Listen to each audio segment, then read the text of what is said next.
Good morning. आप सभी को मेरे इस यूट्यूब चैनल पर हार्दिक स्वागत है, अभिनंदन है।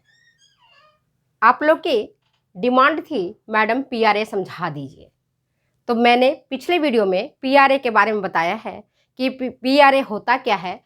पीआरए का मतलब होता है पार्टिसिपेटरी रूरल अप्रेजल। पार्टिसिपेटरी मतलब फुल फॉर्म कई बार आता है, पूछा जाता है कि right the full form of PRA. Right the full form of PRA. तो पीआरए का फुल फॉर्म क्या होता है? पार्टिसिपेटरी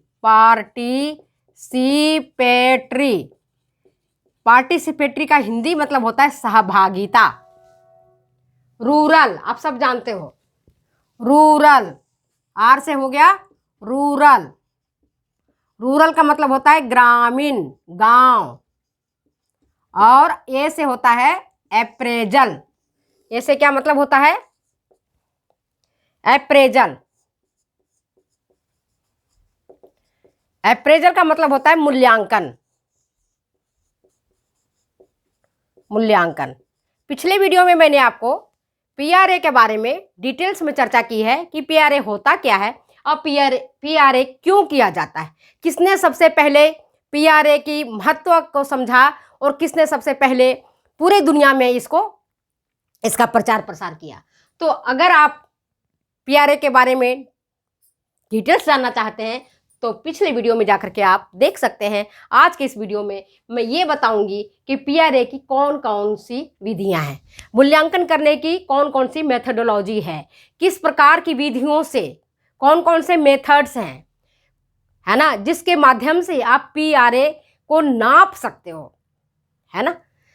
कैसे किसी को आप दे सकते हो कि क्या स्कोर है, कौन फर्स्ट डिवीजन है, कौन सेकंड डिवीजन है, कौन थर्ड डिवीजन है। जिस तरह से डिग्री बांटने के लिए, डिग्री देने के लिए एक निर्धारित रैंक है, एक निर्धारित नंबर है कि इतने से इतने तक आएगा तो फर्स्ट डिवीजन होगा, इतने से इतने नंबर आएगा तो सेकंड डिवीजन होगा और इतने से इतने नंबर होगा तो थर्ड डिवीजन होगा। अगर उससे भी कम नंबर आता है तो वो व्यक्ति फेल हो जाएगा। इतना तो आपको सबको मालूम है। उसी प्रकार से पीआरए की मेथडोलॉजी क्या है, कौन कौन से इसको कौन सा टूल्स इसको यूज करते हैं। टूल्स मतलब औजार। किसी भी चीज़ को नापने के लिए क्या चाहिए आपको? टूल्स चाहिए। क्या चाहिए? टूल्स चाहिए। टूल्स क्या होता है? औजार होता है।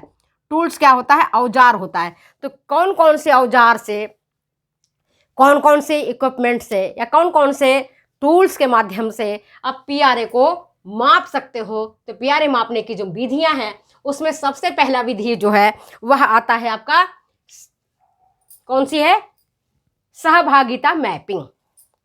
पिछले वीडियो में भी मैंने आपको इसके बारे में जानकारी दी है कि क्या होता है सहभागिता मैपिंग। सहभागिता मैपिंग आखिर है क्या, इसके बारे में मैं आपको बताती हूं। इसको मैं मिटा दूं, है ना, इसको मैं मिटा देती हूं तो आपको समझने में आसानी होगा। सहभागिता मैपिंग क्या होती है कि विशेषज्ञ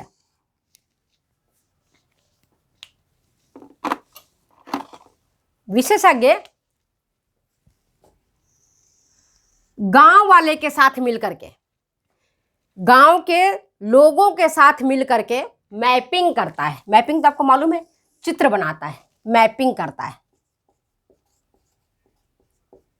मैपिंग करता है किसके साथ? गांव वाले के लोगों के साथ मिलकर के। गांव की एक टोली बना लेता है, छोटे छोटे टोलियों में बट करके, और जो विशेषज्ञ होते हैं,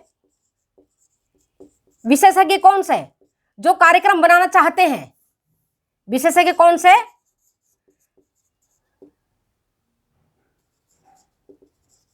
जो कार्यक्रम को नियोजन करना चाहते हैं, कार्यक्रम बनाना चाहते हैं ग्रामीणों के लाभ के लिए, ग्रामीणों के उत्थान के लिए। तो उनको वो अकेले नहीं करते हैं, उनको पता ही नहीं कि क्या करना है। इसलिए वो क्या करते हैं, गांव वाले के साथ मिलकर के उनकी एक टोली, एक छोटा सा समूह बनाते हैं और समूह वालों के साथ मिलकर के मैपिंग करते हैं। क्योंकि ग्रामीण जनता इतनी होशियार नहीं है, पढ़े लिखे इतना नहीं है, भारतीय जनता इतना ज्ञानवान नहीं है। तो उनको क्या करते हैं, स्पेशलिस्ट अपने साथ बुलाते हैं। ठीक है, कि आप चलिए, हमारे साथ चलिए, और चल करके जो महत्वपूर्ण स्थान है, जो समुदाय का मानचित्र है, आप भारत का मानचित्र तो जानते हो, उत्तर प्रदेश का मानचित्र आप जानते हो, राजस्थान का मानचित्र जानते हो। तो इस प्रकार से समुदाय का मानचित्र बनाते हैं। जिसमें विशेष स्थान है ना, विशेष संसाधन है, उसको उसका उल्लेख किया जाता है। जैसे रेलवे स्टेशन है, बस स्टैंड है, या आपके कोई नदी है, कोई पुल है, कोई तालाब है, या कौन सी संसाधन है, कौन सी संसाधन पर काम किया जाना चाहिए, कौन से संसाधन उस गांव में उपलब्ध है, तो इन सब चीज का एक मानचित्र बना देते हैं दर्शाने के लिए। जैसे भारत का नक्शा बहुत बड़ा है ना, तो उसमें बताते नहीं, ऊपर में केरल है, तो इधर उत्तर प्रदेश है, इधर राजस्थान है, उधर बांग्लादेश है, उधर ना समुद्र हमारा है। तो किसके माध्यम से बताते हैं? एक छोटा सा मानचित्र के माध्यम से भारत का पूरा नक्शा को बताते हैं। या आप उत्तर प्रदेश का नक्शा ले लीजिए, राजस्थान का नक्शा ले लीजिए, बिहार का नक्शा ले लीजिए, झारखंड का नक्शा ले लीजिए, तो बता देता है कि नक्शा के माध्यम से कौन कौन सा चीज कहाँ कहाँ है, कौन सा शहर कहाँ है। ठीक उसी प्रकार से उसी का छोटा सा रूप समझो, समुदाय का मानचित्र बनाते हैं जिसमें विशिष्ट स्थान होता है ना, विशिष्ट संसाधन होते हैं, विशिष्ट कोई चीज होता है, उसको ये मार्क कर देते हैं। तो जैसे ही आप इस मानचित्र को देखोगे आपको पता चल जाएगा कि गांव में कौन कौन से संसाधन है, कौन कौन से स्थान है, कहाँ पर मंदिर है, कहाँ पर तालाब है, कहाँ पर नदी है। तो इन सारी चीज़ों का मैपिंग जब हो जाती है तो बहुत आसान होता है उसको समझने के लिए। आप पीआरए किताब में तो खूब लिखी हुई अच्छी तरह से, आप मुझे बार बार रिक्वेस्ट करते हो मैडम पीआरए समझा दीजिए, तो समझाने का मतलब क्या हुआ? आपको लगा कि मैडम अच्छी तरीके से मुझे समझा देंगे, समझ आ जाएगा। इसी तरह से जब विशेषज्ञ ग्रामीणों के साथ मिलते हैं और ग्रामीणों की एक टोली बना करके साथ जाते हैं, भ्रमण करते हैं, पैदल जाते हैं और वहां पर देखते हैं कि कौन कौन सा चीज स्थान कौन सा है, और जो बड़ा स्थान रहता है उसको बड़ा सा चित्र बना देते हैं, जो छोटा रहता है उसको छोटा सा बना देते हैं, है ना, आइडेंटिफाई करने के लिए, पहचान करने के लिए। आप खुद समझते हो ना, जैसे कि आप मान लो कि राजस्थान या आपका उत्तर प्रदेश या आपका उत्तराखंड, तो जहाँ पहाड़ है, जहाँ पर नदियाँ हैं, जहाँ पर झील हैं, जहाँ पर झरने हैं, जहाँ पर रेगिस्तान है, जहाँ पर जंगल है, उसको उस तरह से दर्शाया जाता है ताकि समझ आ जाए कि ये जो है सहारा का डेजर्ट है, ये समझ में आ जाता है कि ये राजस्थान का जैसलमेर का ये आपका रेगिस्तान वाला पार्ट है, या कच्छ का, गुजरात का कच्छ का पार्ट है। कैसे समझते हो आप? मानचित्र के माध्यम से। तो मानचित्र आपको समझ में आ गया होगा। समुदाय के लोगों के साथ क्या करना है? पार्टिसिपेटरी मतलब ही होता है आपको भी सहभागी बनना है, आपको भी सहभागी बनना है। तो सहभागी मतलब आपको भी पार्टिसिपेट करना है, केवल विशेषज्ञ नहीं करेगा, आपको भी जाना पड़ेगा, गांव के लोगों को टोली बना करके जाना पड़ेगा जिसमें सभी तरह के लोग होंगे। ऐसा नहीं कि खाली ज्ञानवान होंगे, पढ़े लिखे लोग होंगे, सबको उसमें लिया जाता है, सभी जाति के, सभी धर्म के, सभी वर्ग के लोगों को साथ में मिलाते हैं, युवा को भी लेते हैं, वृद्धजन को भी लेते हैं, किशोर को भी लेते हैं, और चलते हैं सहभागिता पार्टिसिपेशन के लिए। उसके बाद आता है, और इसके बाद दूसरा जो मेथोडोलॉजी है वो ग्राम ट्रांसैक्ट। पिछले वीडियो में मैंने आपको ग्राम ट्रांसैक्ट के बारे में डिटेल से बताया है, आज की इस वीडियो में बता रही हूँ। ग्राम ट्रांसैक्ट का मतलब ही होता है ग्रामीण जीवन को समझना।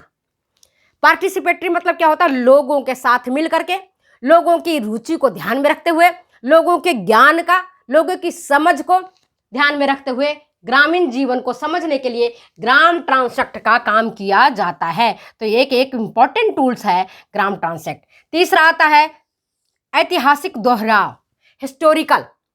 आप मान लो आज हम इतिहास पढ़ते हैं, क्यों पढ़ते हैं? क्या जरूरत है इतिहास पढ़ने से? इतिहास से हमारा कुछ मिलता नहीं है।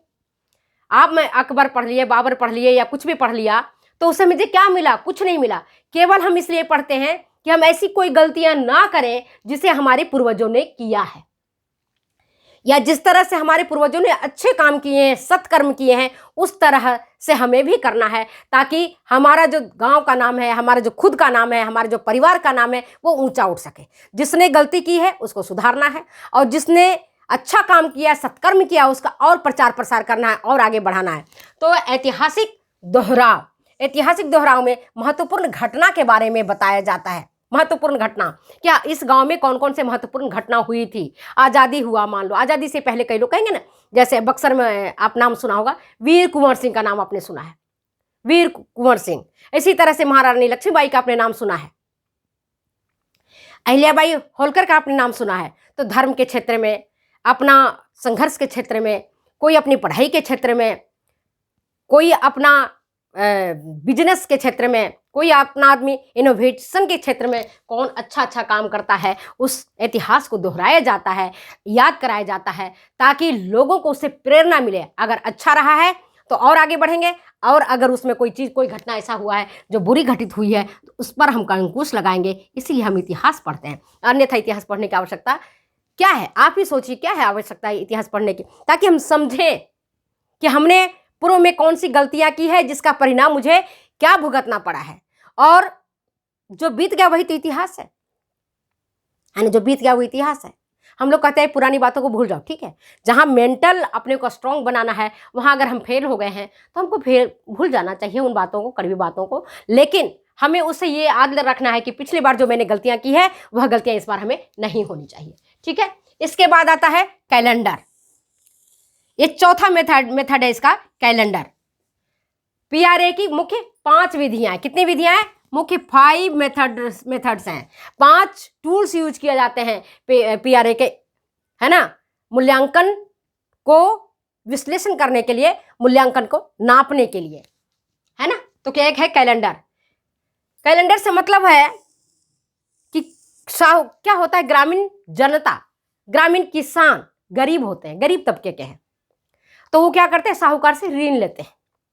पिक्चरों में आप देखते हो ना, साहूकार लिख देते से जाता है, जब गरीब किसान ऋण लेने के लिए, कर्जा लेने के लिए, तो लेता है मान लो 50 रुपया, और साहूकार उसमें वो बेचारा ब्याज चुकाता जाता है, चुकाता जाता है, चुकाता जाता है, चुकाता जाता है, फिर भी उसका ब्याज नहीं चुकता है। कई बार आप देखते होंगे, जो पिक्चरों में दिखाया जाता है उसकी मैं बात बता रही हूँ, कई बार क्या होता है, उसके बेटे को चुकाना पड़ता है।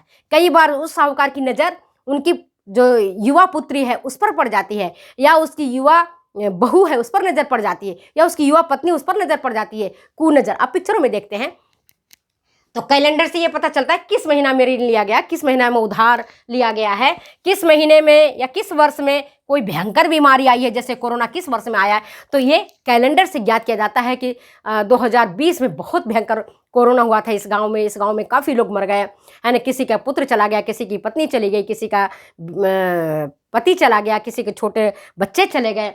तो ये बीमारियों के बारे में इन चीज़ों की जानकारी दी जाती है। और 5वां होता है आपका रैंकिंग। जिस तरह से आप first division, second division, third division करते हो, या आपका जो रिजल्ट आता है जब आप टीजीटी का परीक्षा देते हो, आरपीएससी का परीक्षा देते हो, लेक्चरशिप का परीक्षा देते हो, या इंटरव्यू आपका होता है, तो क्या होता है, रैंकिंग होती है कि टॉप नंबर पर कौन है, आरपीएससी में फर्स्ट कौन किया है, या एमएससी में फर्स्ट कौन किया है। तो जो फर्स्ट करता है वो ऊपर नंबर पर रहता है, जो सेकेंड किया उसके नीचे रहता है, जो थर्ड किया उसके नीचे भी आता है। तो इस तरह से उनकी रैंकिंग की जाती है। रैंकिंग किस लिए, किसका रैंकिंग यहाँ किया है? यहाँ डिग्री के लिए रैंकिंग नहीं है, मैं समझाने की दृष्टि से बता रही हूँ। रैंकिंग का मतलब होता है कि यहाँ पर इस क्षेत्र में, इस गांव में कौन कौन से फसल उगाए जाते हैं, किस किस चीज़ की खेती की जाती है, कौन कौन सा खेत में सबसे ज़्यादा उपज होता है, किस चीज़ की उपज सबसे ज़्यादा होती है, किस चीज़ का उपज को बढ़ाया जा सकता है। ये सारी चीज़ें हम देखते हैं रैंकिंग में। और जिस चीज़ों का हमको लगता है कि इसकी ये फसल बहुत अच्छा हो सकता है, बहुत अच्छा हुआ है, तो उसको हम रैंकिंग के माध्यम से बताते हैं। और जब हम प्रोजेक्ट बनाते हैं, जब हम कार्यक्रम बनाते हैं ग्रामीणों के उत्थान के लिए, ग्रामीणों के वेलफेयर के लिए, तब इस चीज़ को हम ध्यान में रखते हैं कि यहाँ पर अगर हम आलू के फसल के जगह पर अगर गन्ने का फसल लगा दें, अगर हम गन्ने के फसल के जगह पर यहाँ पर कॉटन का फसल लगा दें, कपास का फसल लगा दें, या हम यहाँ पर जीरा का, सौंफ का फसल लगा दें, मसाले की खेती का फसल लगा दें, अगर वहाँ पर उपजता है, अगर वहाँ की जो खेत है फर्टाइल है और क्लाइमेटिकली सूटेबल है, तो क्यों नहीं उस फसल को उगाया जाए और क्यों नहीं उसको बेचा जाए। मान लो आलू हमने खेत में लगाया, ठीक है, आलू लगाया, आलू बिकता है 20 रुपये किलो या 10 रुपये किलो, ठीक। और अगर वहाँ पर हमने जीरा लगा दिया उसी खेत में, या हमने सौंफ लगा दी, या हमने धनिया लगा दिया, तो आप बताओ, सौंफ, धनिया, जीरा अगर हम इसको लगा देते हैं तो इससे हम जीरा कैसे बिकता है, 200 रुपये किलो। जहां आलू आपका 20 रुपये किलो बिक रहा है, वहीं पर जीरा आपका 200 रुपये किलो बिक रहा है। अब आप इस बताओ कि अगर आलू की पैदावार भी बहुत ज़्यादा हो जाता है और जीरा का पैदावार उस दृष्टि में अगर थोड़ा कम भी होता है, लेकिन हमारा मार्जिन ज़्यादा जाता है, हमें किसानों को ज़्यादा लाभ मिलेगा, ज़्यादा फायदा होगा, तो क्यों नहीं आलू की खेत के जगह पर जीरे का खेती किया जाए। इसका अर्थ ये नहीं कि आलू का खेत बिल्कुल ही खत्म कर दिया जाए, दूसरे खेत और हैं पड़े हुए, उनमें लगाओ आप, उनमें आलू भी लगा दो, अपने खाने भर लगा दो, बेचने भर लगा दो, लेकिन अगर इनकम बढ़ाना है, अगर ग्रामीणों का रोजगार देना है और उनकी आय बढ़ानी है, तो केवल आलू, शकरकंदी, प्याज उगा करके उनकी आय को नहीं बढ़ा सकते हो। अगर खेत उनका सुटेबल है, अगर उनका क्लाइमेट सुटेबल है, तो क्यों नहीं ऐसे फसल बोए जाएं जिनका मार्केट वैल्यू ज़्यादा हो, जिससे उनको ज़्यादा लाभ मिले। तो आज मैंने आपको PRA की कौन कौन सी विधियां हैं इसके बारे में डिटेल से बताई हूँ। अगर ये वीडियो अच्छी लगती है तो प्लीज़ शेयर करें, कमेंट करें, सब्सक्राइब करें। फिर मिलते हैं अगले वीडियो में अगले एपिसोड के साथ। तब तक दो जाने के इजाज़त। Bye bye. Thank you.